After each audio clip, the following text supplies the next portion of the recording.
जय जगन्नाथ सांग माने गुड मॉर्निंग। आशा करी समस्त भल थे भी भल अच्छी। आपण मन को आज गोटे सुंदर कहानीटे कह से कहानी हूँ मो लाइफ किछि कथा मो मेन पॉइंट थिला गोटे घर को आसुवा नुआ बहु को निज झील भाया स्नेह श्रद्धा दिंतु और भल पाइबा दिंतु केबे भी से घर भांगनी।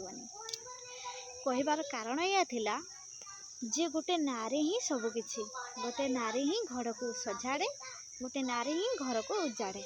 तेणु नारी ही घर करणी और नारी ही विनाश करणी। तेणु नारी ही भाग्य भविष्य नारी हाथ रे ही थाए। खाली नारी देके संसार चले नहीं, नारी सहित पुरुष भी जड़ित। नारी बिना पुरुष अधा, पुरुष बिना नारी भी अधा। तेणु उभय नारी पुरुषों को देके ही संसार चले। तेणु गोटे नारी भी से इम्पोर्टाट देवा दरकार गोटे पुरुषर केयर प्रति, आ गोटे पुरुष भी नारी प्रति से इम्पोर्टाट देवा दरकार। जे गोटे पर झील को जिते घर को बहु कर आनीच तो सी कौन चाहूँ तार भी तो किसी भल मंद दुख सुख अच्छी ना, तो ताको भी से भल इम्पोर्टाट दिंतु। केबे केबे मासर थे कौटी बुलवाई किसी मीठा मीठा कथा किसी खावाई इच्छा कर तो आणिक निहाती दिंतु। कहीं से सब झील सेमती गोटे मन थाए, हृदय थाए, सेमती से चाहती। कहीं जिते गोटे झी गोटे परिवार जन्म निए, छोटू धीरे धीरे बड़ हुए, से सबकि मन कथा क्या हुए ता बापा ही बुझती। ता बापा ही ता झीर प्रत्येक इच्छा को पूरण करें।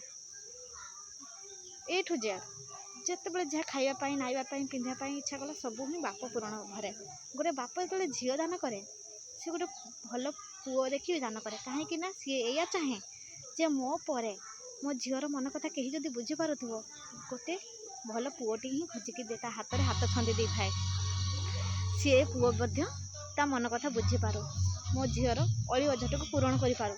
कहीं गोटे बाप चाही थाए मो परे जदि किए गोटे मो झीर मन कथा बुझीब सी ही पर पुओ जे तांको ज्वाई हेबे। तेणु समस्त मोर अनुरोध गोटे नारी को से भल पाइबा दियो। ता बाप जमीती ता झील बेले ताको स्नेह श्रद्धा दूला, आदर बढ़ुला, आपण भी सेमती भाभी ताको भल पाइबा दिंतु। देखिए से केबे भी आपण को पंजरी छाड़ी अन्य पंजरी के उड़ी जीवनी। कहीं तुम घर सारी तुम घर कूलबधू आ तुम ही रही। एतिकी कही रखुची। आगो नेक्स्ट कथा मैं आगो कहबी।